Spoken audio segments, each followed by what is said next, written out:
Greetings, students. This is Dr. Brown at ECU. Several have been added to the EDTC 4001 class. I'm going to provide a video that will show you exactly how to use LiveBinder and to add an explanation for what is needed for this assignment. Your next class period, the link to your LiveBinder is due. However, you're going to be adding to this all semester long. So I think I will also make sure you understand why we're doing the LiveBinder, as well as how to set it up and what to add for the due date next week. Then at the end of the semester, the final version of your LiveBinder will be due. So let me just say that again. You know that in your teacher education programs, you have to complete a task stream portfolio, which different program areas have different requirements, but I think everyone in teacher education is pretty much the same. And as I pointed out in the classes, and I hope that I didn't miss anyone, but those who are new in the course, I know you haven't seen this, but this is the new key code for task stream login for the fall 2015.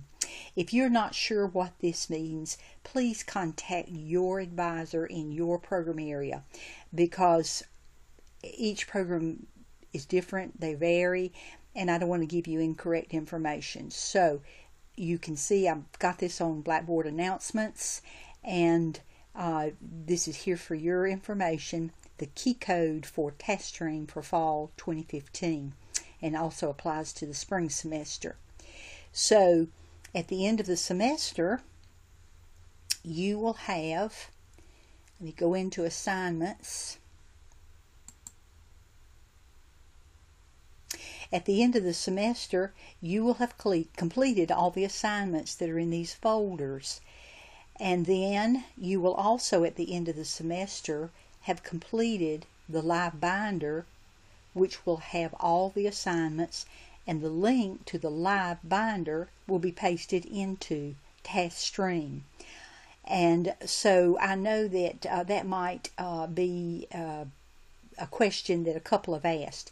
What's the difference between task stream and LiveBinder? The task stream is the portfolio that you use with all your teacher education classes.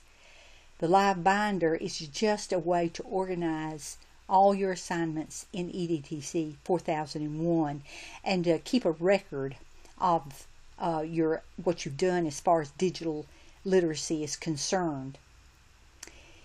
That relates to the standards. And if you look right here, here are standards for students.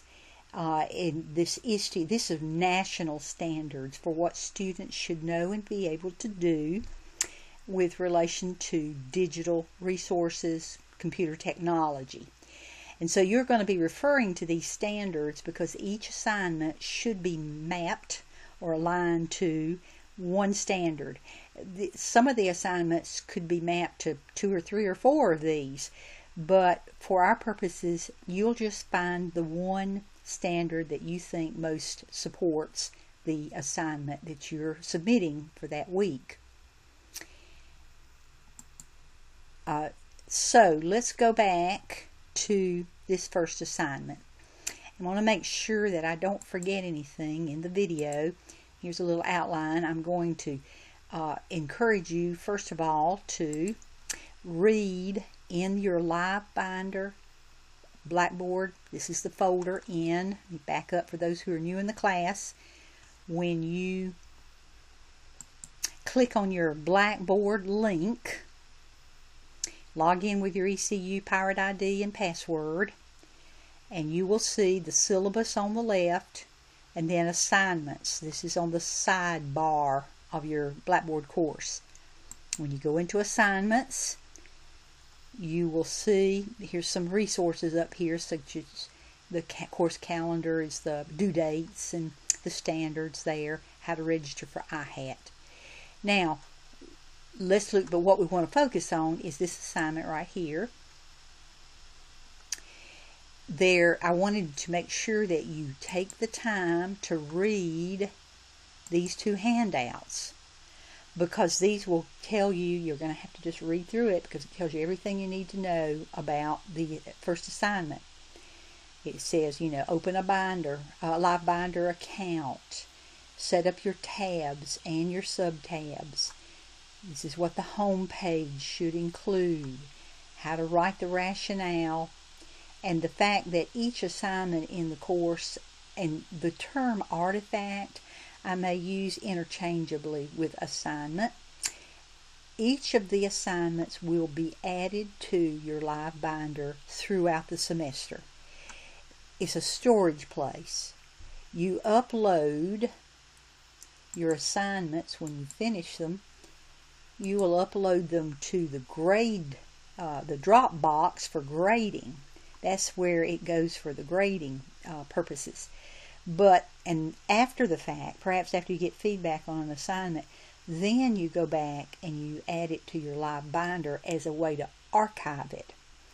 So that's the difference between uploading your assignments to Blackboard and archiving your completed assignment to live binder. You'll also, with each assignment in the live binder, you're going to write that rationale that I told you about. Now let's go to the second handout. This is the rationale sample and instructions. Each tab will be linked to an assigned project. You'll be graded throughout the course. Your points, remember, are earned based on the rubric that goes with every assignment. And you will also, and the rationale, you can do that after the assignment's completed, because at the end of the semester, the entire live binder will be evaluated. That's part of your final exam. And I will grade your rationales at that time. So, but for this first live binder assignment, you should go ahead and write the rationale just so that I can give you feedback and know that you understand how to do it. Rationale has 3 parts, and you're going to map it to the standards. And I want to emphasize something that's very important. When you find the standard that seems to match up with your assignment, you need to copy that standard off the website and paste it into your rationale. That needs to appear. For example, if I go into the students standards, and we'll use students for that first one. You could use teachers, but we'll just use students.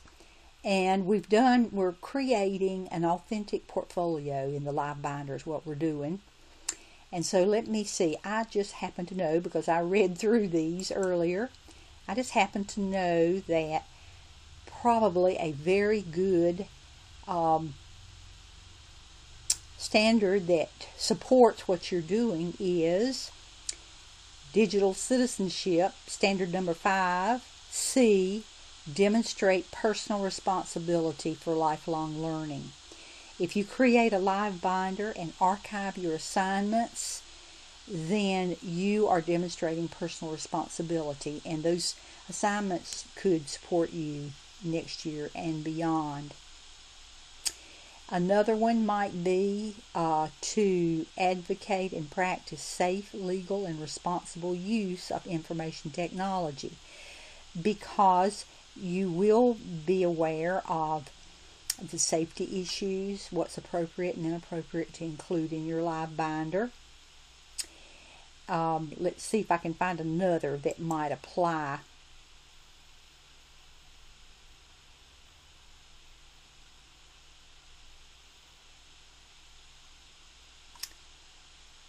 You will overall be using critical thinking and problem solving and decision making as you are writing your rationales and in completing all the assignments.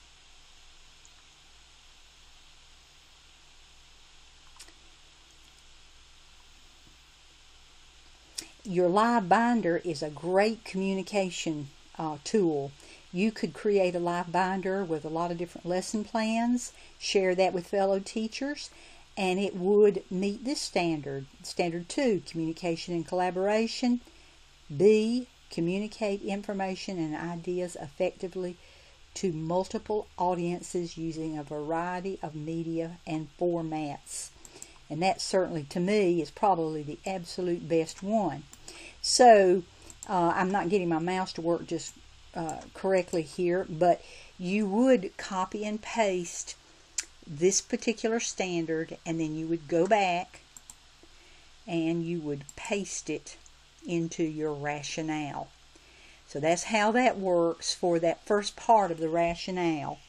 You tell, let me pull that up again.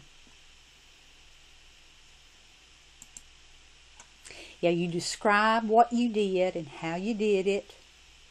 Then you paste in the standard that supports that particular artifact. Now, in looking at the second part of the rationale, the assignment should be related to educational research. And this is where you will, and I have given you in the syllabus some references to the textbook that you can just use the textbook if you would like. If you have other articles in other classes and you want to reference them, you're welcome to do that. I am not going to ask you to try and do the, let me pull this back up. Hold on just a moment. Okay. I'm not going to ask you to do an APA formatted reference like a research paper. That's not going to contribute to my purposes for doing this. What I want you to do is to make a clear connection between research, how it supports your artifact, and then you're going to write a brief 1, maybe 2 sentence justification and how your particular assignment artifact represents research leading to practice. And the more you do that, the better it's going to be. I'll give you feedback and help you with that. But here is an example. When you cite this and reference it, you just put the title of the article or the blog or the book chapter, the book. Then you put the author's name, and then you put the page number. If you're quoting from a blog or if you're referencing a blog, paste in the URL. Okay? Now, here's an example. You'll just have to listen closely. You know about Bloom's taxonomy, different levels of learning. And you know that the first and lowest level of the taxonomy is knowledge and recall. And that's important, although what's being emphasized these days are the higher level ones like analysis and evaluation, creativity. Those are the ones that are considered the highest level of Bloom's. But students have to have knowledge before they can be creative, actually, or before they can evaluate things. So let's just say that, you know, I have created a drill and practice game, and this is going to help my students memorize states and capitals. And this is a low-level knowledge category based on Bloom's taxonomy, based on knowledge and recall. And then you would just enter in the website or the chapter or the book about Benjamin Bloom, his name, and the page number. If it's a website, you paste in the URL. Now, again, this is not due when the assignment's due. It's due perhaps after you get your grade back.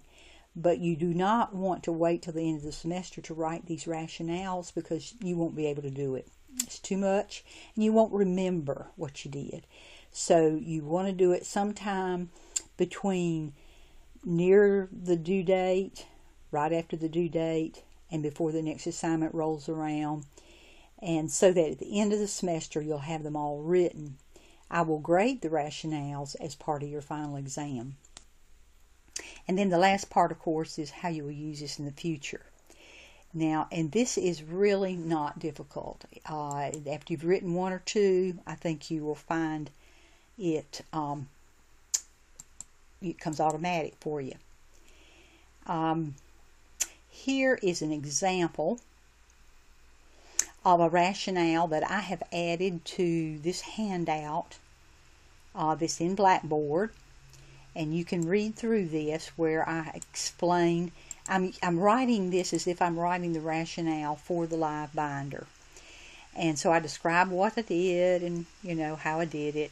Here's the standard. This assignment is aligned with, and this is a standard with a link to NCDPI.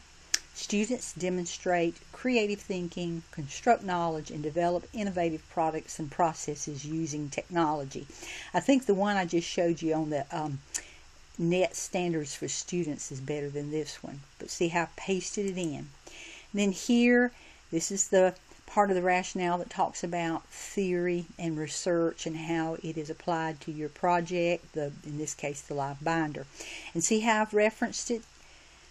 Jacobs is the name of the author, Mastering Digital Literacy, comma, page 115. This is the title of the book. Jacobs is the author. And although I didn't quote this directly, it's kind of a paraphrase. Now, the last part, how I'll use it in the future. So you can look back and kind of see the sample rationale that I wrote it up as I would have written it for my own live binder. There is a link to the live binder here. Let's see if I can get that to open.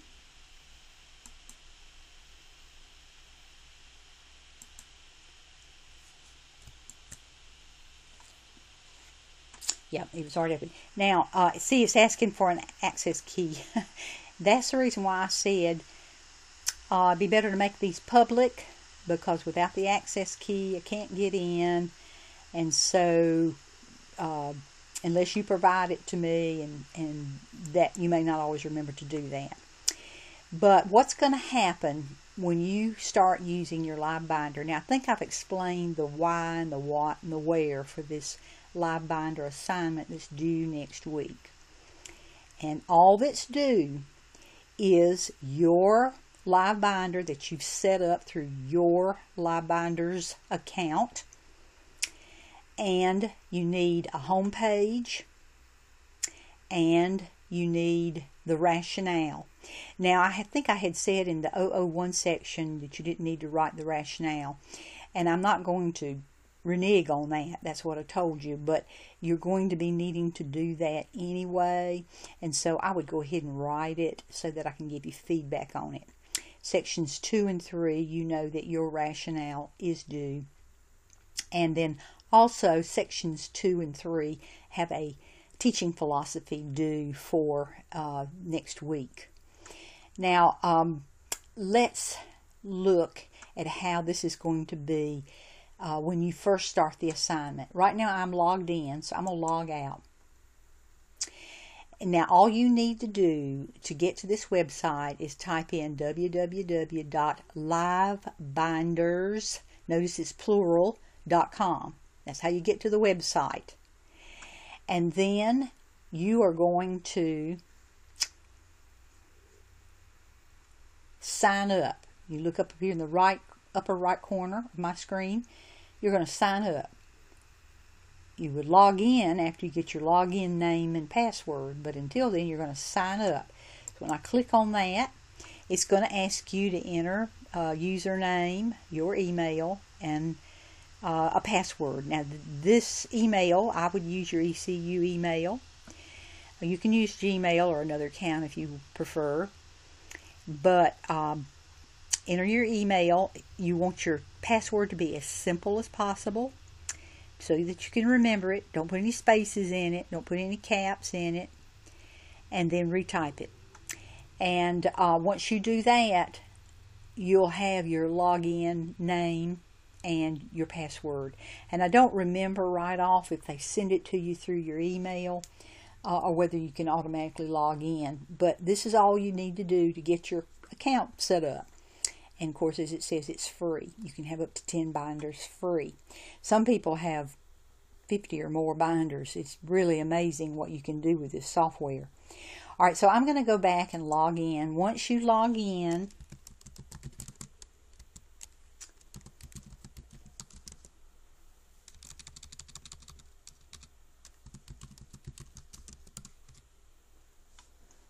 okay, you will have a screen, and all that screen's going to show is it'll show these tabs up here, and then it'll say your first binder. Well, that is a tutorial. Don't click on that to create your binder. Do not click on this to create your binder. This is a tutorial. They should rename that. Instead, you're going to click right up here at the top tab, see, new binder. You're going to click there and create your new binder, your first binder, your only binder for 4001. When you click on that, you're going to give it a name. I would prefer that you name it 4001 and your last name. No spaces, no spaces, no spaces. You can put in a description, something like required to show assignments for class, whatever you want there. Make it public, because private just is too, you got to go past access codes and all. In a school with children, yes, make it private, but for our purposes, make it public. And then that's all there is to it. And you will then have your blank live binder to appear. Now, I will show you, here is a sample. This is the one I think I showed you in class. I have a couple of them here, but if I say present,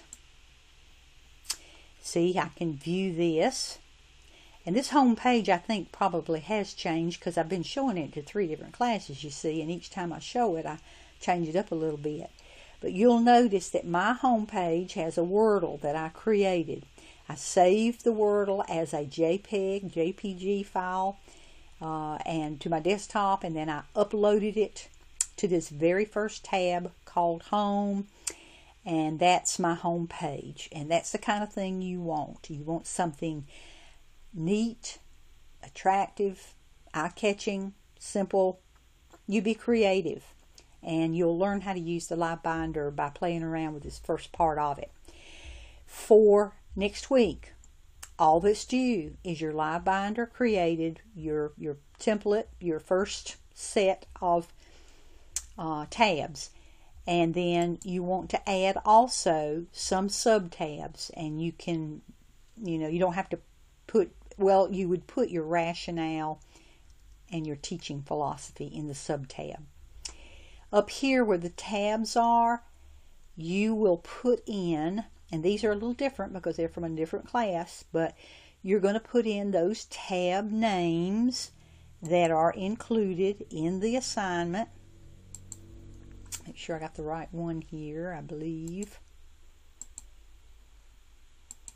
Got to find the right handout here. Okay, see, there's your tabs. It's in the handout on Blackboard, named tabs template revised. And so here they are, and this is just here just as a reminder to you what to put in the tabs. A home page, a bibliography, a blog, TPAC 1. See, that's all you have to put in there. All right, now, if I go back, you'll see under this first sub-tab, I just added a link to some photographs on my Google account. And that's all that's there. And then here's my rationale written out for the live binder, which I'll count as my first assignment. And then here is, I have another sub-tab. This is just a link to my faculty page. And then I have another one, my home university. Now I put these in there. These last two was just to show the other 2 classes how to add sub-tabs. I also have added how to edit your binder. These are just little reminders on how to do it. And then formatting, how to format with 2 columns. And then how to format, and there's nothing here, but I've demonstrated how to add 2 columns, one with the media and one with text. And then showing how to add a document. That's what this is all about. So I just want you to know what's going to show up in that sample. But now I'm going to show you on this video how to edit and change. And because I know I showed you in class, but let's do it again so you can take your time and think it through. I'm looking at my Live Binder. I am logged in. I am in present mode. To enter edit mode, you click right up here, this little red down triangle, down arrow thing. I click on that, and then I have a toolbar up here that has several functions. You don't need to really be concerned with any of these, except maybe this one. You can click on that and it'll give you a link that you can use to paste into Blackboard. This one will let you change from edit to present and back again. But the one you're going to really use is this one right here where it says edit this binder. When I click on that, here's where you really do the changing and the adding and the taking away. If you want to change, for example, the name of your binder, that's a major change. And so you can do that in Settings. See right here, I could change this to be entitled EDTC 4001 Carol Brown. My description, tags, not important. Put them in there if you want to. You do choose category of education when you're setting up. This is back whenever we first set up the binder. You can change color and layout and all that. Here's this access thing. If you have an access code that has to be entered in order to access the binder, you'll want to do this. Alright, so now I'm going to X out of this because I'm not going to change my binder settings. But again, you really shouldn't need to use this after you've set up that Live Binder template. But to add content, you're going to add tabs and subtabs, right? And then you're going to add your assignments, documents, links to all the things you do in the class. To add a tab, you click right over here, plus tab. And it's plugging in right next to the home page, but I could move this, see, to the right all the way over here, or I could I'm going to go back here. I don't want to add that tab. I'm backing up here is all I'm doing. I want to click right here under engaging students. The cursor that you can't really see is right here. So if I say plus tab, you see it adds it over here. But you can move it around with this red triangle. You can see where it says add. You could add another new tab, or you can add a sub tab also. So there's a couple of different ways to edit. But I'm going to name this tab. You just type it in right here. I'm going to name this tab Integrity Video, and that's what we're looking at right now. What you're looking at right now is Integrity Video that's accessed through Blackboard or YouTube if I upload it to YouTube. And so, named Integrity Video.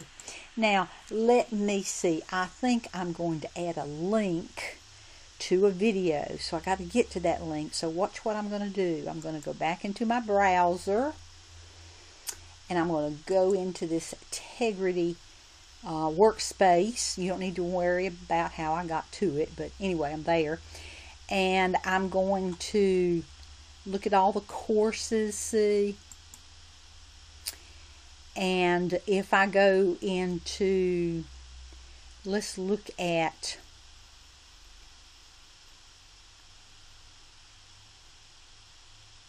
here's the graduate course, and I also talk about live binders in there.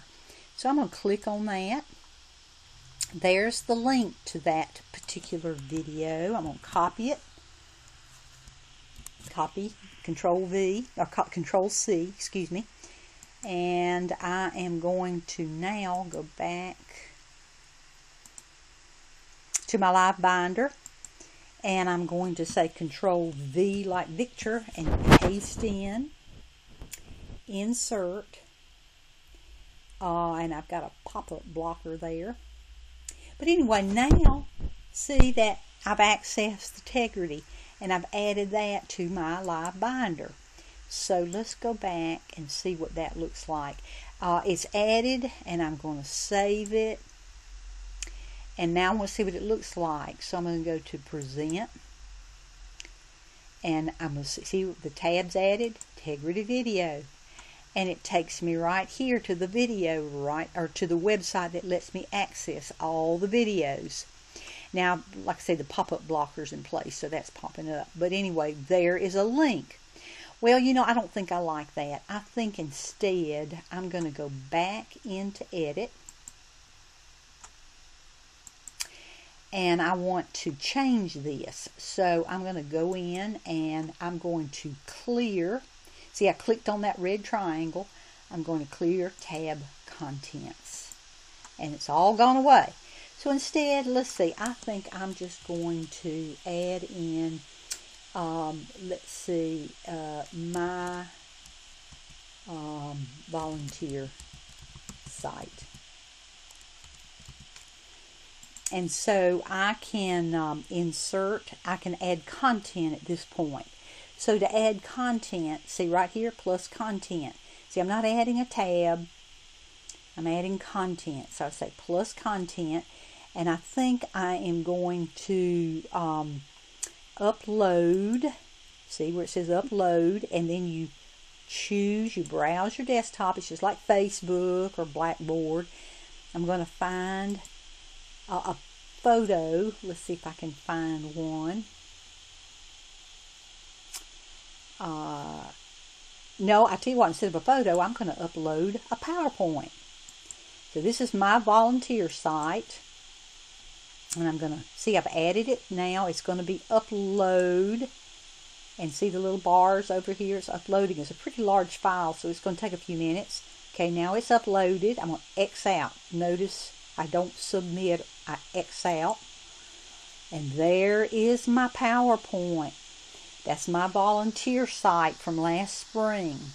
So let's see what that looks like. So I'm going to go back up here, View, Present, and my volunteer site. This pops up, and it immediately downloads the PowerPoint, and I can view it. See? All right. Now I'm going to go back into Edit again.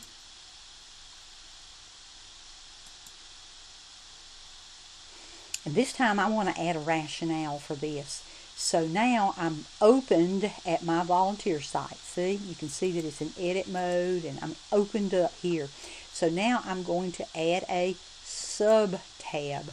And the name of this sub-tab is Rationale for Volunteerism. And now I'm at this point going to add more content, and I want to add text. I could also add upload a document that I had typed in advance and upload a document, but I'm just going to add text. But when you add text, you've got to make another decision. You've got to decide if you want it to be media only. You could have a title and media. Most people choose this, text and media, about the same size on the screen. If I click on that, okay, I'm ready to add now. Exit out. And you'll see I've got a title up here. Click to edit. I've got here, I can type in information about my artifact. Over here is where the media would appear. So let's see. We'll just put in here, I've got to get to the see, here we go.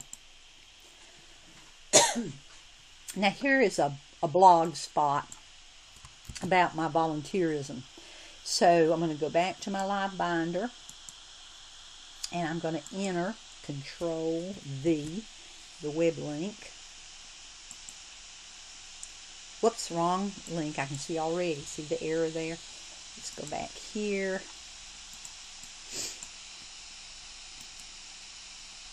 Copy, live binder, paste. Now we got it in there. All right, insert.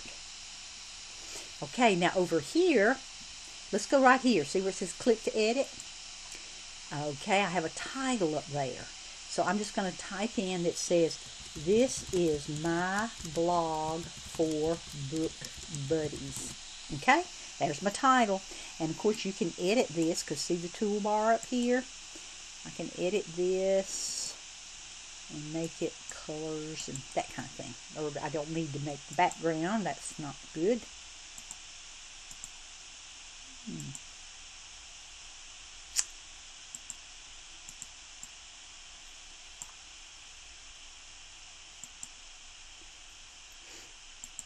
Okay.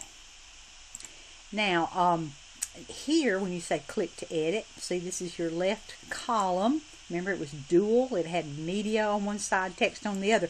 And over here I can say, this is my blog for my volunteerism. Each Monday,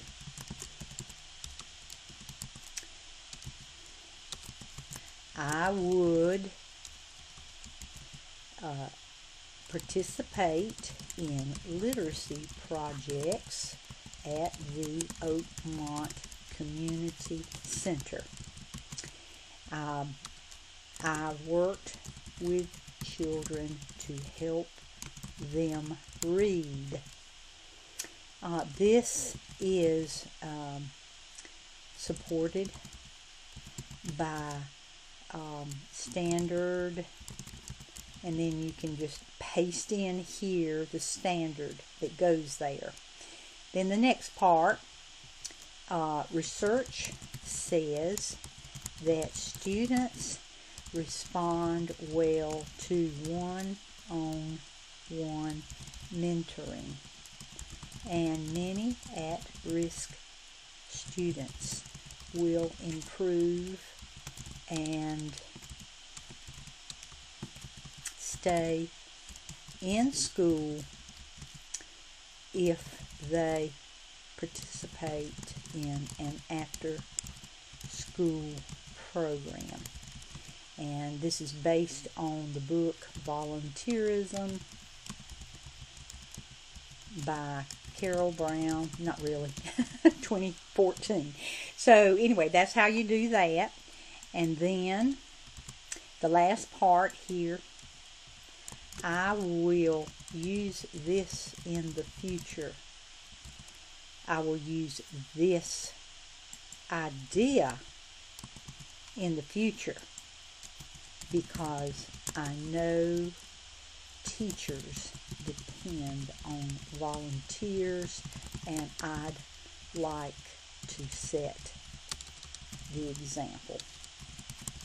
So that's where that is. Now I've got in an artifact, I've got in a rationale, I have in a title, and this could have been the tab right up here, the main tab, but instead I've got it set up as a sub-tab.